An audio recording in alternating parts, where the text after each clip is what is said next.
में बात करेंगे पट्टिका के कारण उत्पन्न होने वाले विद्युत क्षेत्र की। ठीक है, पट्टिका का मतलब है ऐसा ऐसे मतलब दो परतों का ऐसा समूह है। ठीक है, जैसे मान लो पट्टिका का मतलब ये है, जैसे ये एक परत ये हो, एक परत ये हो, साइड वाले।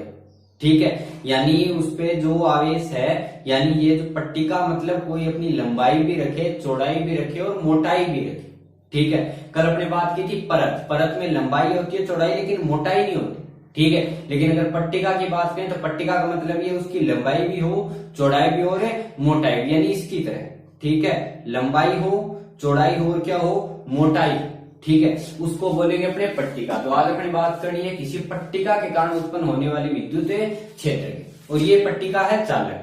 ठीक है, और समरूप आवेशित, यानी समरूप आवेशित चालक पट्टिका के कारण कितना विद्युत क्षेत्र उत्पन्न होता है, इस चीज का मान अपने को क्या करना है, ज्ञात करना। अब अपने एक बात की थी, जो चालक होता है, चालक का जो आवेश है वो हमेशा किस पे रहता है, सतह पे। इसका मतलब ये है भी, ये जो पट्टिका है, पट्टिका के कारण जो विद्युत क्षेत्र है वो हमें, जो पट्टिका के कारण जो उस पे जो आवेश है, पट्टिका को जो आवेश दिया गया है वो कहाँ रहेगा, वो रहेगा हमेशा उस पट्टिका की सतह पर।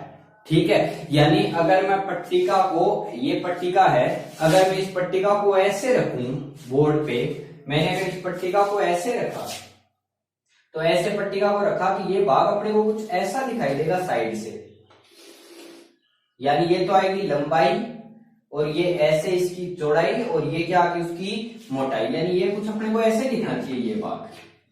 ठीक है, तो अगर मैं पट्टिका की बात करूं तो पट्टिका मैंने ऐसे रखी है, तो पट्टिका ऐसे आएगी, दो परतों का एक टाइप से समूह जिसकी लंबाई है, चौड़ाई है और ये मोटाई है। ठीक है, तो उसके आधार पे मैंने एक पट्टिका भी ये रख लिया, पट्टिका के इधर साइड का व्यू है, तो इस पे साइड में क्या आएगा, कौन सा आवेश आएगा, प्लस, जो इसकी परतों पे चारों ओर से अपने को क्या करेगा, दिखाई देगा।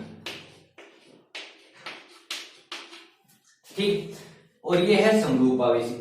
अब अगर मैं पट्टिका को देखूं तो पट्टिका को देखने पे अपने को एक बात क्लियर हो रही है, भी ये एक तरीके से दो परतों का समूह है, एक परत ये रही और उसके पीछे वाली ये परत रही। ठीक है, तो अगर मैं पट्टिका की बात करूं तो पट्टिका एक तरीके से परत का समूह है, तो इसके अंदर अगर मैं विद्युत क्षेत्र की दिशा की बात करूं तो विद्युत क्षेत्र की दिशा अपने देख सकते हैं, परत के कारण जो विद्युत क्षेत्र की दिशा थी वो किस दिशा में थी, क्षैतिज दिशा में। ठीक है, परत के कारण जो उत्पन्न विद्युत क्षेत्र है वो किस दिशा में था, क्षैतिज दिशा में। तो यहाँ पे अगर मैं बात करूं तो ये जो पट्टिका है और उसकी जो परत है, उसके जो दो भाग अगर मैं देखूं तो परत की तरह है, तो उसके परत के कारण जो विद्युत क्षेत्र की दिशा वो किस दिशा में आनी चाहिए, क्षैतिज दिशा में। ठीक है, तो यहाँ पे अपने पट्टिका के कारण उत्पन्न होने वाले विद्युत क्षेत्र की दिशा तो स्पष्ट देख सकते हैं, वो एक परत का समूह है एक टाइप से। ठीक है, तो परतों के कारण ही है, तो इसका क्या मतलब ये भी, इसके कारण जो उत्पन्न विद्युत क्षेत्र है वो किस दिशा में होना चाहिए, क्षैतिज दिशा में होना चाहिए। ठीक है, तो इसके कारण विद्युत क्षेत्र की दिशा होनी चाहिए। लेकिन अपने बात की थी जो परत है, परत के कारण अगर विद्युत क्षेत्र की दिशा इस तरफ है तो उसके कारण विद्युत क्षेत्र की दिशा इस परत के कारण अंदर की तरफ प्रभावित होती। इसी तरीके से अगर मैं इस वाली परत के हिसाब से बात करूं तो इस साइड तो इस साइड आनी चाहिए, क्योंकि परत के दोनों ओर विद्युत क्षेत्र की दिशा थी, और इस साइड आनी चाहिए इस साइड। ठीक है, तो यह आएगी ई की दिशा।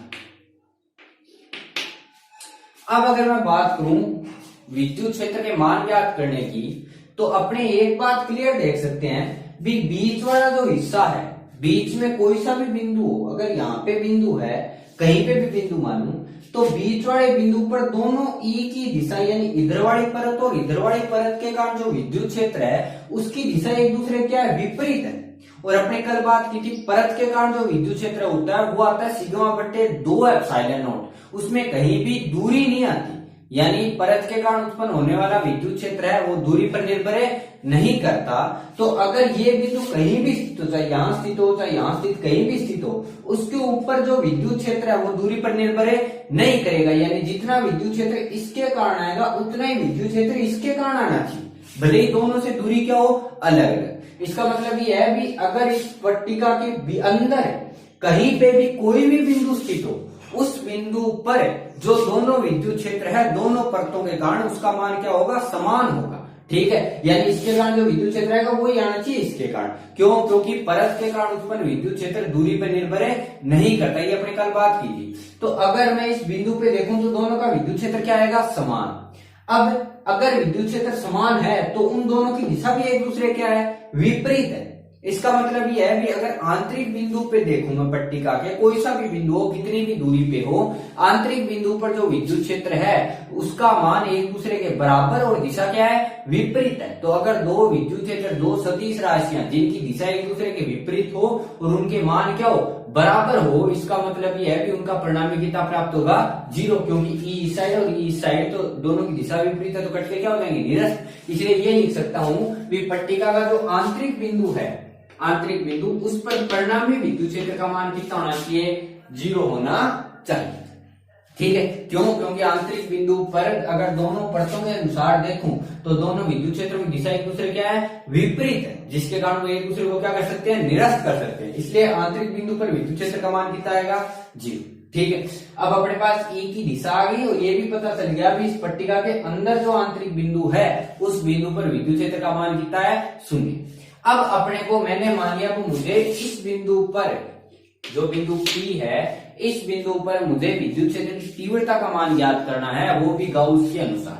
तो गाउस के अनुसार अपने बात की थी, अगर गाउस के अनुसार विद्युत क्षेत्र का मान ज्ञात करना है तो सबसे पहले अपने को उसके लिए क्या मानना पड़ेगा, गाउसियन प्रश्न। और कल अपने बात की थी, एक परत को अगर बंद करूं, ठीक है, तो उसको परत को बंद करने के लिए कैसी आकृति मानी थी, बेलनाकार। इसी तरह पट्टिका को बंद करने के लिए क्या मानेंगे, बेलनाकार। लेकिन एक चीज ध्यान रखेंगे, अपने को एक तरफ का आवेश बंद करना है, क्योंकि अपने इसको अंदर वाला जो आवेश विद्युत क्षेत्र G0 किया है वो अपने बंद किया किसके अनुसार, एक परतों के अनुसार, यानी उसके दो टुकड़े किए परतों के रूप में। तो अपने को अगर मैं इस साइड एक छोटा सा आवेश मानू, ये जिसका क्षेत्रफल dA है, क्योंकि पट्टिका की अगर बात करूं तो पट्टिका परत की तरह ही है, परतों का एक समूह है एक प्रकार से। तो पट्टिका पर भी जो आवेश वितरण है वो किसके रूप में होगा, पृष्ठीय आवेश वितरण, यानी किसके लिए, सिग्मा। ठीक है, तो यहाँ पे भी किसको लिखेंगे, सिग्मा को लिखेंगे, Q/S। तो यहाँ पे अगर मैं बात करूं तो मैंने एक परत का ये हिस्सा माना, तो इस आवेश को अगर बंद करने के लिए मैं बेलनाकार आकृति मानू, क्योंकि अपने को एक छोटा सा टुकड़ा लेना है, तो मैंने इसको बंद करने के लिए एक बेलनाकार आकृति मान ली ऐसे। तो अगर मैंने ये बेलनाकार आकृति मानी, तो ये बेलनाकार आकृति अगर यहां तक गई तो अंदर की, अगर मैं पट्टिका के अंदर से देखूं तो अंदर से ये आवेश मेरे को स्पष्ट दिखाई दे रहा है। इसका मतलब ये है कि इसको कवर करने के लिए मैंने बेलन को आंतरिक सतह की ओर थोड़ा और बढ़ा दिया। ठीक है, यानी मैंने जो गाउसियन पृष्ठ मानी है वो एक तरफ बाहर से स्टार्ट हो रही है, एक हिस्से को पार किया लेकिन उससे बाहर नहीं लेके जा रहा है, क्योंकि मेरे को इस आवेश से मतलब है, एक छोटा टुकड़ा मानना है, अगर मैं बाहर लेके जाऊं तो ये आवेश हो रहा जाएगा, फिर 2 DQ हो जाएंगे। ठीक है, अपने को 1 DQ से काम चलाना है। ठीक है, 2 DQ नहीं करनी, क्योंकि कहीं भी अगर छोटा सा अल्पांश मानने हैं तो DL मानते हैं या DQ मानते हैं, 2 DQ नहीं मानते, और नहीं 2 DL। ठीक है, तो इसलिए मैंने अगर छोटा सा अल्पांश DQ माना तो DQ एक तरफ ही आएगा, इसलिए मैंने इस आवेश को बंद करने के लिए बेलनाकार आकृति मानी, जो एक बाहर से तो शुरू हो सकती है लेकिन ये दूसरी ओर क्रॉस नहीं करेगी, ये उसके अंदर किसी बिंदु पर क्या हो जाएगी, रुक जाएगी। ठीक है, क्योंकि अगर मैंने इस बेलनाकार आकृति को आगे और बढ़ाया तो ये क्षेत्रफल हो रहा जाएगा उसमें, और ये क्षेत्रफल हो रहा का मतलब DQ और DQ 2 DQ हो गए मेरे पास। और कहीं भी अगर अपने समाकलन या अवकलन या कुछ करते हैं तो उसके लिए 2 DQ नहीं लेते, अपने 1 DQ से काम चलाते हैं। इसका मतलब ये है कि मैंने जो बेलनाकार आकृति मानी वो एक तरफ से शुरू तो कर सकते हैं, लेकिन उस आकृति को उस पट्टिका के बाहर नहीं निकाल सकते, क्योंकि बाहर निकालने पे 2 DQ आ जाएंगे, इसलिए मैंने इस बिंदु तक माना। अब अपने बात की थी फाई निकालने की, तो अगर मैं यहाँ पे फाई की बात करूं तो फाई कितने टुकड़ों में हो सकता है, 3 में, क्योंकि मैंने जो गाउसियन पृष्ठ मानी है वो कैसी है, बेलनाकार, और बेलनाकार आकृति के कितने क्षेत्रफल माने जाते हैं, 3, 2 तो वर्ताकार, एक ऊपर वाला और एक नीचे वाला और बाहर वाला पृष्ठीय। तो इसलिए मैंने इसके 3 टुकड़े किए, फाई को लिख सकता हूँ φ1 + φ2 + φ3। ठीक है, यानी जो फ्लक्स है उसके कितने टुकड़े किए जा सकते हैं, 3।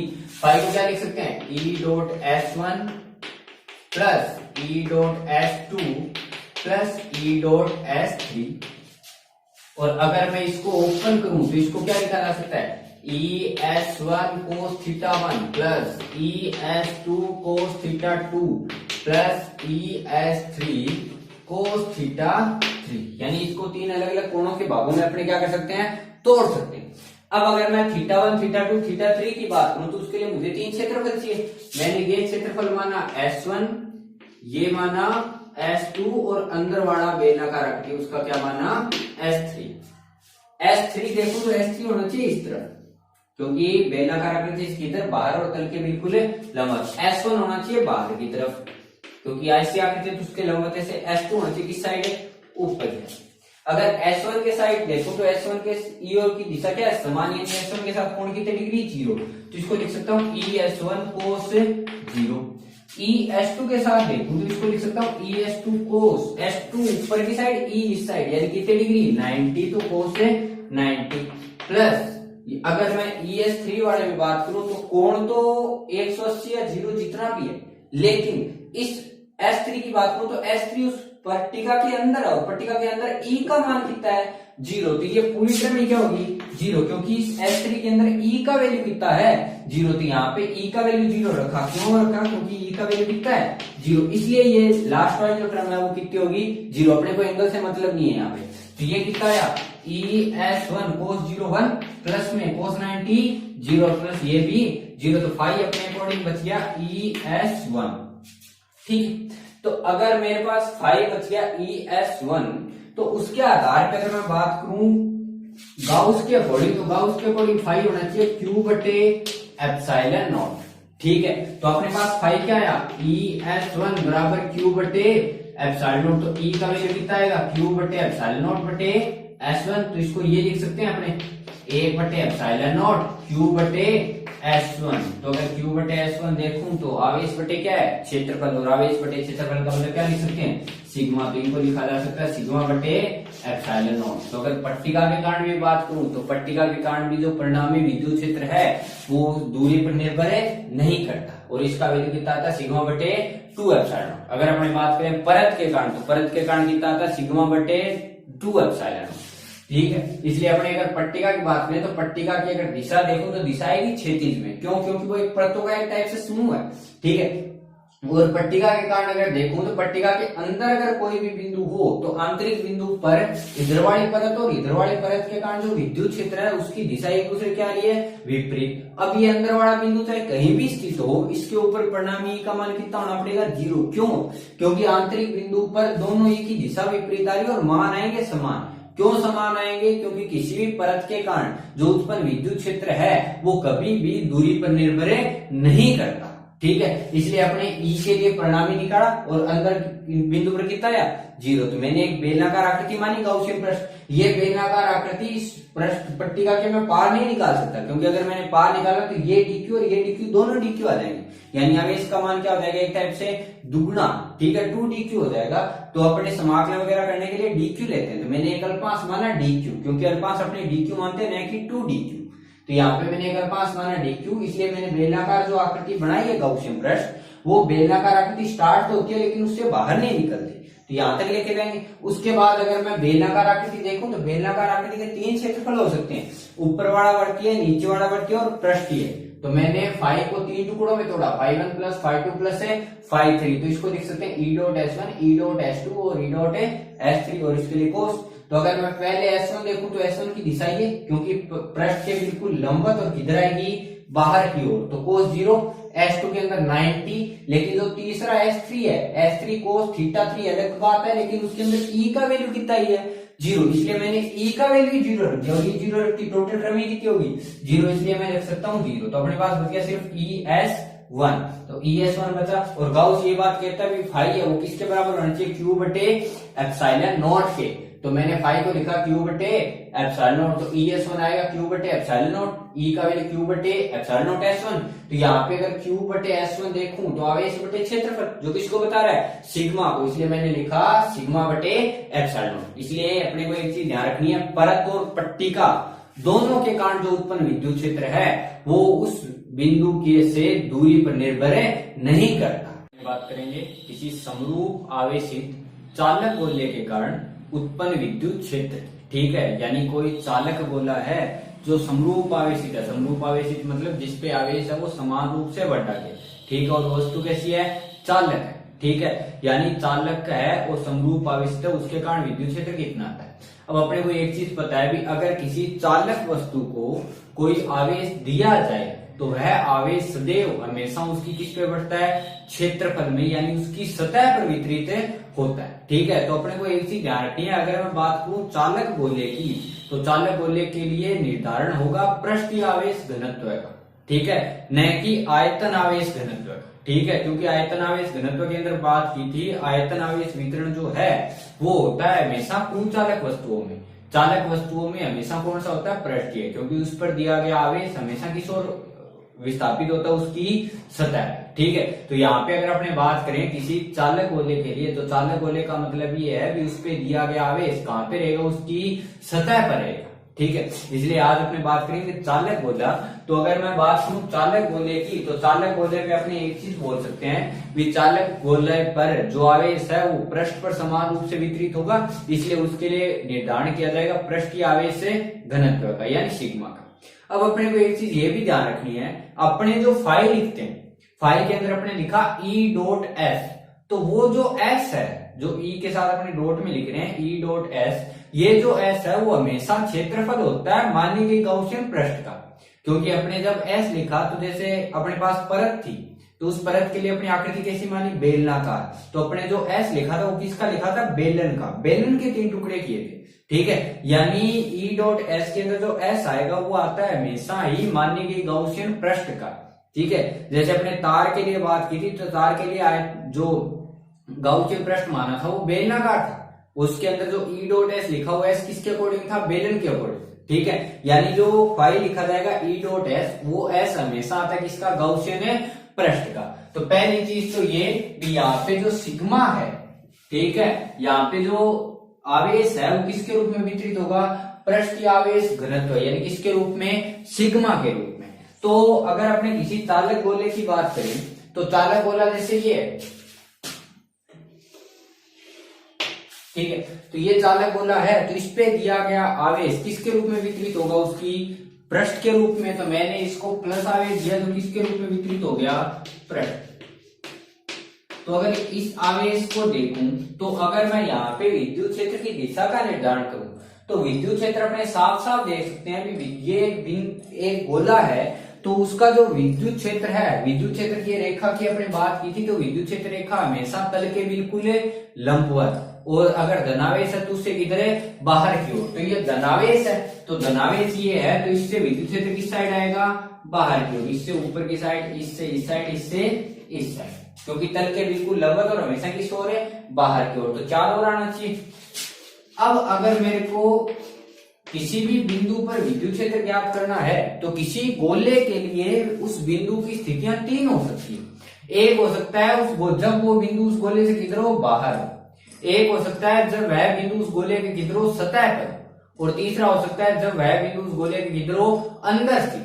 ठीक है, तो अपने को किसी भी बिंदु, किसी भी गोले के लिए विद्युत क्षेत्र अगर ज्ञात करना है, तो उसके लिए अपने को अगर विद्युत क्षेत्र की दिशा देखूं, तो वो तल के लंबवत किधर आएगी, बाहर की ओर। ठीक है, तो यहाँ पे अगर अपने बिंदु की स्थितियां ले अलग अलग, जैसे अगर मैं बात करूं पहली स्थिति की, जब जो बिंदु P है, P बाहर स्थित हो,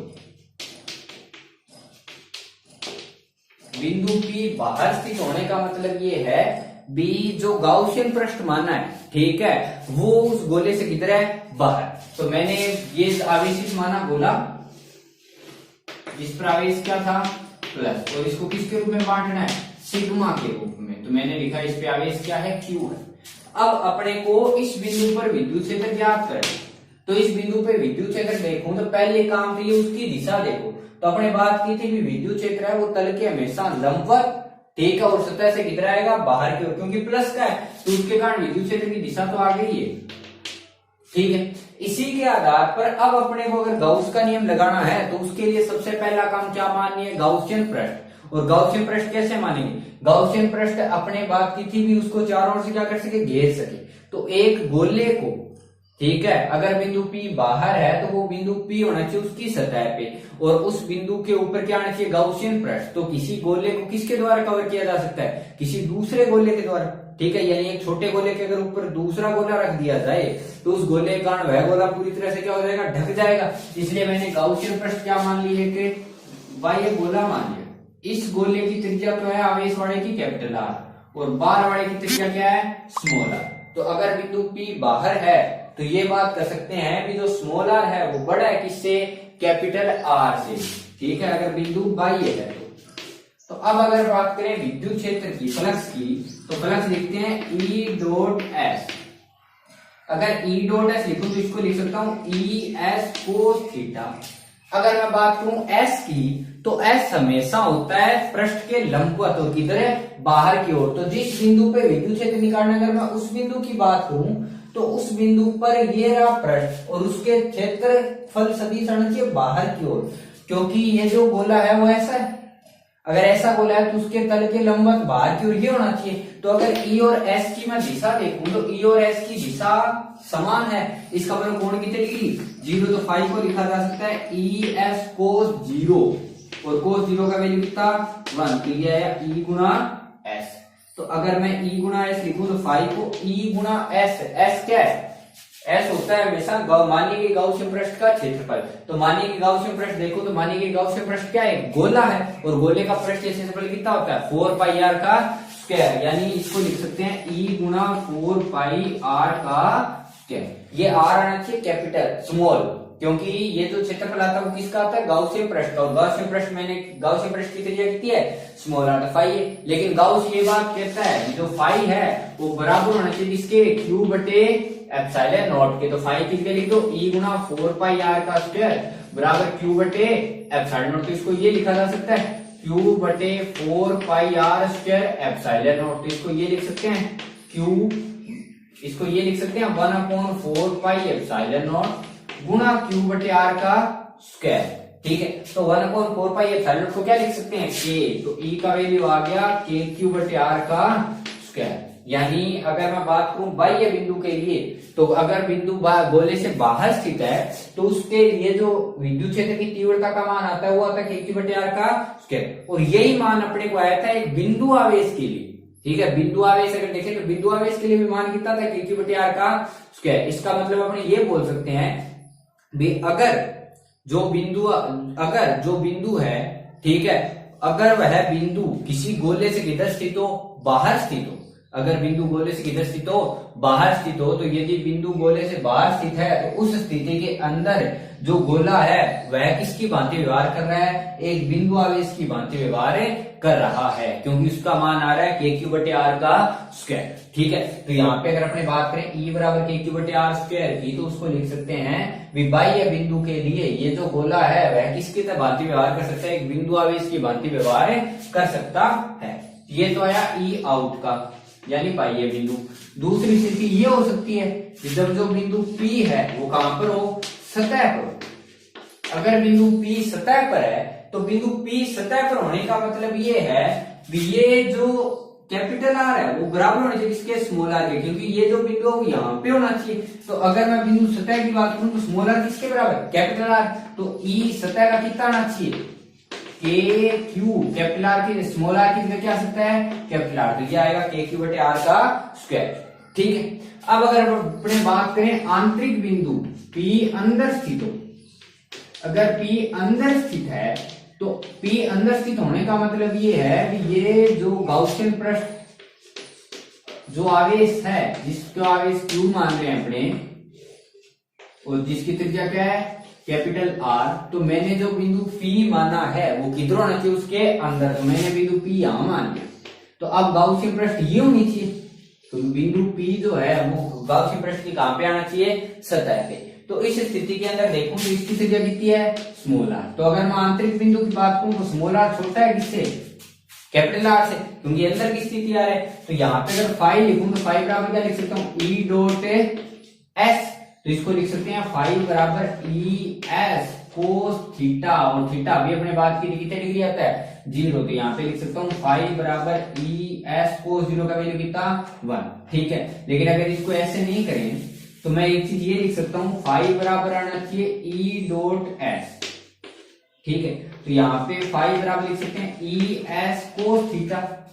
गाउस पृष्ठ ये बात कहता है कि जो फाई होना चाहिए वो होना चाहिए क्यू बटे एप्सिलॉन नॉट। तो मैं इसको ये लिख सकता हूँ ई एस कोस थीटा बराबर आना चाहिए क्यू बटे एप्सिलॉन नॉट। अब अपने को एक चीज पता है भी गाउस के नियम के अकॉर्डिंग जो Q होता है वो होता है वह आवेश जो उस आकृति के अंदर स्थित है, गाउसियन पृष्ठ के अंदर। अपने गाउसियन पृष्ठ मानिए ये, तो ये जो Q आवेश है वो गाउसियन पृष्ठ के अंदर स्थित है या उससे बाहर। तो अगर मैं गौर से देखूं तो जो स्मॉल आर माना है वो उसके अंदर है, और स्मॉल आर वाले के अंदर कोई भी आवेश अपने को दिखाई नहीं दे रहा, सारा का सारा आवेश उससे किधर है, बाहर। तो अगर मैं गाउस की बात करूं तो गाउस के नियम के अकॉर्डिंग यहाँ जो Q आना चाहिए वो उसके अंदर स्थित वाला आना चाहिए, तो यहाँ पे अंदर कोई आवेश स्थित नहीं है, तो इसलिए Q का वैल्यू कितना 0। तो E S cos थीटा का वैल्यू कितना आना चाहिए 0, क्योंकि Q बटे एप्सिलॉन Q का वैल्यू कितना है 0। तो S है, क्षेत्रफल इसका 0 हो नहीं सकता क्योंकि गोलाकार माना है, तो 4 पाई r का स्क्वायर, तो S 0 हो नहीं सकता। cos 0 S है, E है, तो दोनों का वैल्यू कुछ ना कुछ तो आएगा कोण का, तो ये तो बच कौन गया E, तो यहाँ पे E का वैल्यू कितना प्राप्त होगा 0। तो यहाँ पे अगर अपने बात करें चालक गोले की, तो चालक गोले के अंदर जो विद्युत क्षेत्र का मान है वो कितना प्राप्त होता है। अगर अपने बात करें इनके द्वारा बनाए गए ग्राफ की, तो जैसे अगर मैं विद्युत क्षेत्र और R के मध्य ग्राफ बनाऊं, तो यहाँ पे अपने R के 3 टुकड़े किए। एक तो R जब बड़ा है R से, मैंने लिख लिया R बराबर R, तो इधर वाली R की वैल्यू कम होनी चाहिए उससे, और इधर वाली R की वैल्यू क्या होनी चाहिए ज्यादा। तो अगर मैं बात करूं जब R छोटा है R से, तो उस स्थिति के अंदर विद्युत क्षेत्र का मान कितना है 0, यानी ग्राफ E का वैल्यू 0 ही रहना चाहिए, ठीक है। उसके बाद अगर मैं बात करूं R बराबर R की, तो R बराबर R का मान प्राप्त होता है KQ बटे R का स्क्वायर, यानी इसका मान यहाँ कहीं से स्टार्ट होना चाहिए जब R बराबर R है तब, और ये वैल्यू मान कितना है KQ बटे R का स्क्वायर। अब अगर मैं R बड़ा हो R से, इस बिंदु के लिए बात करूं इस भाग के लिए, तो इस भाग के लिए वैल्यू आती है KQ बटे R का स्क्वायर, यानी R की क्या है व्युत्क्रमानुपाती, और R स्क्वायर के व्युत्क्रमानुपाती होने का मतलब आयताकार अति परवलय। तो ये ग्राफ आना चाहिए कुछ ऐसा, ठीक है। इसलिए अगर मैं इसकी ग्राफ की बात करूं तो ये ग्राफ यहां तक तो 0 पे रहता है, उसके बाद अचानक मान बढ़ के कितना होता है KQ बटे R का स्क्वायर, और फिर मान आयताकार अति परवलय के रूप में क्या होता रहता है घटता रहता है, क्योंकि बाह्य बिंदु के लिए जो विद्युत क्षेत्र जो गोला है वह किसकी तरह व्यवहार कर सकता है। करेंगे किसी कुचालक गोले के कारण कितना विद्युत क्षेत्र उत्पन्न होता है, ठीक है। कल अपने बात की थी चालक गोले के कारण, ठीक है। आज अपने बात करेंगे कोई कुचालक गोला है जिसके ऊपर कोई भी आवेश है, लेकिन ये कुचालक गोला ठोस है। ठोस होने का मतलब ये पूरा भरा हुआ है अंदर से, ये खोखला नहीं, ठीक है। खोखला गोला अलग है, उसकी बात कल करेंगे अपने। अगर अपने बात करें किसी ठोस कुचालक गोले की जिसके कारण विद्युत क्षेत्र का मान ज्ञात करना है, और उस पे जो आवेश है वो सतत रूप से बांटा गया है, उसके कारण कितना विद्युत क्षेत्र उत्पन्न होना है ये अपने बात करेंगे आज, ठीक है। तो अगर अपने ये कहें भी कोई जब गोला है ठोस और वो कुचालक है, तो अपने बात की थी आवेश वितरण की, जिसके अंदर 3 प्रकार के आवेश वितरण थे, रेखीय, पृष्ठीय व आयतन। और आयतन आवेश वितरण के अंदर अपने बात की थी ये जो वितरण है वो ज्यादातर किसमें पाया जाता है कुचालक वस्तुओं में, ठीक है। तो अगर मैं बात करूं ठोस गोले की, ठीक है, जिसके ऊपर आवेश सतत रूप से बांटा गया है, तो ठोस कुचालक गोले के अंदर जो आवेश है वो किस रूप में बंटेगा उसके आयतन के रूप में। इसलिए अपने यहाँ पे बात करेंगे आयतन आवेश वितरण की, यानी रो की, ठीक है, Q बटे V, ठीक है। वहीं पे जैसे अपने पिछले गोले में बात की थी जो बिंदु है उसकी 3 स्थितियां हो सकती है, या तो वो बिंदु उसकी सतह पर हो, या फिर उससे बाहर हो, या फिर उसके अंदर हो। तो आज हमने बात करेंगे तीनों स्थितियों की। अगर बात करूं कोई कुचालक गोला है, तो मानिए कुचालक गोला जिसकी त्रिज्या कैपिटल R है और आवेश Q है, और उसका जो आयतन आवेश घनत्व है वो क्या है रो है। तो मैंने 3 स्थितियां मानी। पहली स्थिति ये मानी जब P बाहर हो, यानी जब जो बिंदु P है वो उस गोले से किधर स्थित हो बाहर स्थित हो, तो उस स्थिति के अंदर कितना विद्युत क्षेत्र अपने को प्राप्त होगा। तो अगर मैं बात करूं गोले की, तो ये माना मैंने गोला जिसकी त्रिज्या है कैपिटल R और आवेश है Q, और इस पे जो मैंने आवेश बांटा है वो कुचालक होने का मतलब ये जो आवेश है वो आयतन के रूप में सतत रूप से वितरित किया गया है। तो मैंने इस पे आयतन के रूप में यानी पूरे के अंदर मान दिया सतत रूप। अब ये मान लो बिंदु P है जिसपे अपने को जो विद्युत क्षेत्र है उसका मान क्या करना है ज्ञात करना है। तो अपने जब भी जिस भी बिंदु पर विद्युत क्षेत्र का मान ज्ञात कर रहे हैं तो उसके लिए अपने बात की थी कि सबसे पहले क्या मानिए, गाउसियन पृष्ठ, और उस पृष्ठ के अंदर उस पृष्ठ को ऐसा मानो भी जिस बिंदु पर विद्युत क्षेत्र का मान ज्ञात करना है वह बिंदु उस गाउसियन पृष्ठ के ऊपर आना चाहिए। और आपने ये भी बात की थी कि कोई गोला है तो गोले की गाउसियन पृष्ठ का मतलब एक ऐसा पृष्ठ जिसके द्वारा उस आवेश को संपूर्ण चारों ओर से क्या कर सके, घेर सके। ठीक है, तो एक गोले को दूसरे गोले के द्वारा घेरा जा सकता है। ठीक है, तो मैंने इस गोले पर एक दूसरा गोला बना दिया जिसकी त्रिज्या क्या है, स्मॉल r, जो क्या है, गाउसियन पृष्ठ है। तो अगर यहाँ पे बात करूं विद्युत क्षेत्र की, तो विद्युत क्षेत्र का मतलब ये है किसी भी पृष्ठ के बिल्कुल लंबवत दिशा में आना चाहिए। ठीक है, तो पृष्ठ के लंबवत बाहर की ओर ये आया E, क्योंकि ये प्लस का है। ठीक है, और दूसरे बात करते हैं एस सदिश की, क्योंकि फाइबर आप लिखते हैं E डॉट एस। जो एस सदिश है वो हमेशा होता है तल के लंबवत और किधर है, बाहर की ओर। और ये एस होता किसका है, गाउसियन पृष्ठ का। तो ये गाउसियन पृष्ठ रहा और इसका एस इसके तल के बिल्कुल लंबवत किधर है, बाहर की ओर, इस साइड होना चाहिए। ठीक है, तो अगर मैं बात करूं फाई की, तो फाई बराबर होना चाहिए E डॉट एस। तो इसको लिख सकते हैं ई एस कोस थीटा, और थीटा अगर देखूं तो दोनों की दिशा क्या है, समान है। इसका मतलब कोण कितने डिग्री, 0। तो ये आया ई एस कोस 0, और कोस 0 का मतलब है 1, तो फाई आ गया ई एस। ठीक है, यहाँ पे अगर गाउस की बात करूं तो गाउस ये बात कहता है जो फाई है वो बराबर होना चाहिए क्यू बटे एप्सिलॉन नॉट के, यानी गाउस के नियमानुसार फाई बराबर क्यू बटे एप्सिलॉन नॉट। तो यहाँ पे फाई कितना आना चाहिए, ई एस बराबर क्यू बटे एप्सिलॉन नॉट। ई का वैल्यू कितना आना चाहिए, क्यू बटे एप्सिलॉन नॉट और एस।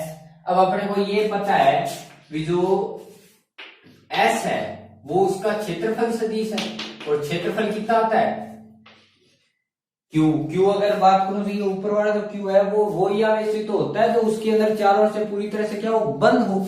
गाउसियन पृष्ठ के, तो गाउस पृष्ठ के अंदर गोला पूरा ही बंद है, इसका मतलब आवेश भी क्या आएगा, पूरे का पूरा। तो मैंने ई के सामने रख दिया क्यू, तो पूरे का पूरा। ठीक है, यहाँ पे जो नीचे एस है, एस क्या है, गाउसियन पृष्ठ का क्षेत्रफल, और गाउसियन पृष्ठ अपने क्या मानी है, गोलाकार, और गोले का पृष्ठ क्षेत्रफल कितना होता है, 4 पाई आर का स्क्वायर। इसको लिख सकता हूं मैं 4 पाई आर का स्क्वायर, और आगे क्या है, एप्सिलॉन नॉट। तो इसको ई को ये लिखा जा सकता है क्यू बटे 4 पाई एप्सिलॉन नॉट आर का स्क्वायर। तो 1/4 पाई एप्सिलॉन नॉट को क्या लिख सकते हैं, के। ये बन गया के क्यू बटे आर का स्क्वायर। ठीक है, तो अगर मैं इसके लिए बात करूं तो अपनी एक चीज क्लियर है भाई, अगर बिंदु P बाहर है उस गोले से, तो उस बिंदु P के लिए जो ऊंचाला गोला है वो किसकी भांति व्यवहार कर रहा है, एक बिंदु आवेश की भांति व्यवहार कर, क्योंकि उसका जो विद्युत क्षेत्र आ रहा है वो आ रहा है के क्यू बटे आर का स्क्वायर। ठीक है, तो इसका मतलब यह है भी जो विद्युत क्षेत्र है उसके लिए गोला जब बिंदु से बाहर स्थित हो तो उसके लिए वह गोला एक बिंदु आवेश की भांति व्यवहार करता है। तो इसको लिख सकता हूं ई बराबर के क्यू बटे आर का स्क्वायर। दूसरी स्थिति अपने आती है जब बिंदु P कहां पर हो, P किस पर हो, सतह पर। तो जब बिंदु P सतह पर हो तो उसके लिए अपने बात की थी स्मॉल r बराबर होने किसके, कैपिटल R के। तो यहाँ पे E का वैल्यू कितना आएगा सतह पे, के क्यू बटे आर का स्क्वायर। ठीक है, तीसरी अपने बात की थी जब बिंदु P जो है,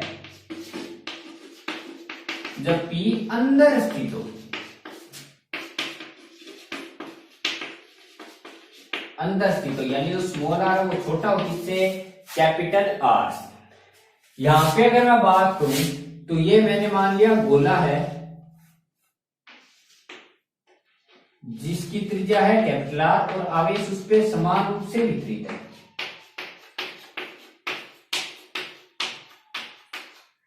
अब अपने को बात करनी है कि जो बिंदु P है वो होना चाहिए उसके अंदर। तो मैंने मान लिया वो बिंदु P यहां है जिसकी त्रिज्या कितनी है, स्मॉल r है, तो इसका गाउसियन पृष्ठ ये आना चाहिए।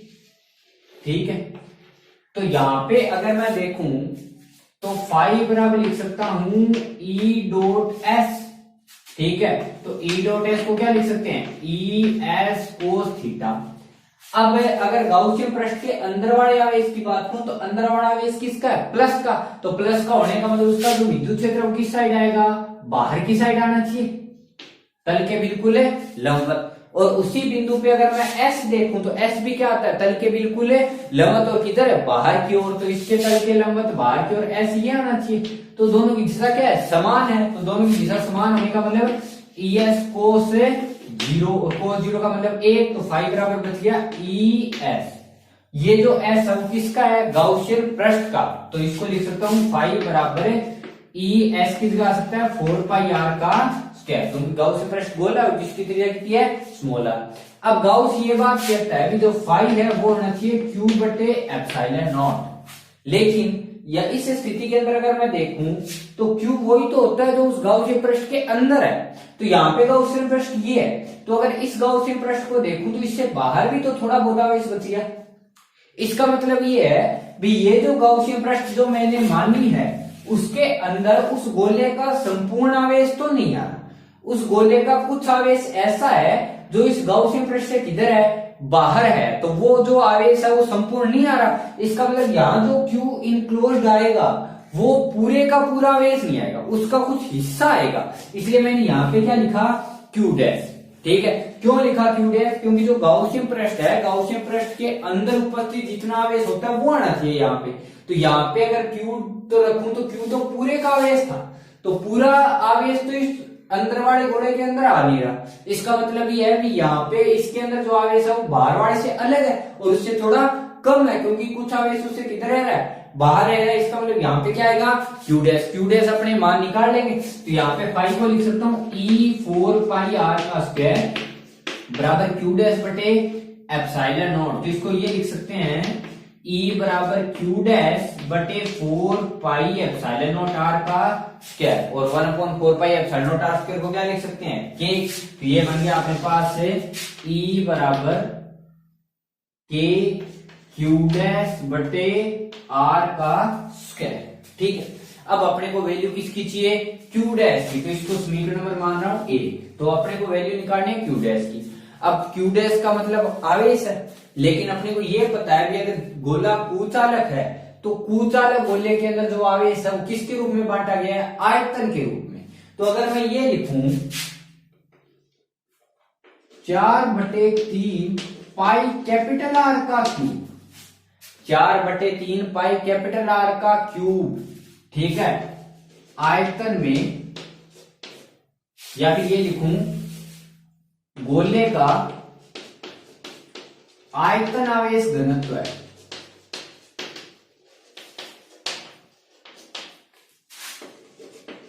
अगर गोले का आयतन आवेश घनत्व बात को तो रो लिख सकता हूं, रो बराबर क्या लिख देगा, क्यू बटे वी।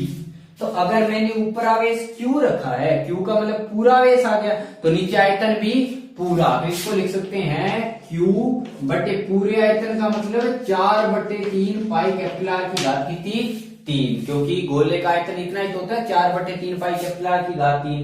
ठीक है, अब अगर मैं बात करूं अपने कम आयतन के लिए, ठीक है, तो ये तो आ गया रो का मतलब है क्यू बटे वी। ठीक है, तो अगर मैं रो की परिभाषा देखूं तो रो बराबर जो क्यू बटे वी है वो ये चीज तो बता रहा है, अगर वी का मान मैं 1 कर दूं, वी का मान 1 करने का मतलब रो बराबर क्या आ गया, क्यू बटे 1, तो रो किसके बराबर है, क्यू के। तो यहाँ पे ये बोल सकता हूँ कि इकाई आयतन में उपस्थित आवेश को क्या बोलते हैं, घनत्व है, क्योंकि v का मान जैसे ही मैं 1 रखूंगा तो q किसके बराबर आ रहा है, रो के, इसलिए बोल सकता हूँ कि इकाई आयतन में कितना आवेश उपस्थित है उसे बोलते हैं उसका आयतन आवेश घनत्व है। तो यहाँ पे अगर मैं रो देखूं तो रो बराबर है q बटे 4/3 पाई आर की घात 3, तो इसका मतलब ये है कि ये जो वैल्यू है उसको ये लिख सकता हूं क्या, ये इकाई आयतन में उपस्थित आवेश है। ठीक है, यानी रो को अगर मैंने क्यू बटे 4/3 पाई आर की घात 3 लिखा, इसका मतलब ये है कि ये जो है मान पूरे का पूरा ब्रैकेट के अंदर ये इकाई आयतन में आवेश कितना है इस चीज को दर्शा है। तो अगर अपने ये कहूं भी 1 लीटर के अंदर 4 चीजें हैं कोई भी, ठीक है, तो 5 लीटर के अंदर कितना आएगा, 4 × 5, ऐसे तो करेंगे अपने। ठीक है, यानी ये जो रो है वो बता रहा है इकाई आयतन में उपस्थित आवेश को। तो अगर अपने द्वारा गोले का आयतन देखूं तो मैं ये लिख सकता हूं क्या, 4/3 पाई आर की घात 3 आयतन में उपस्थित आवेश,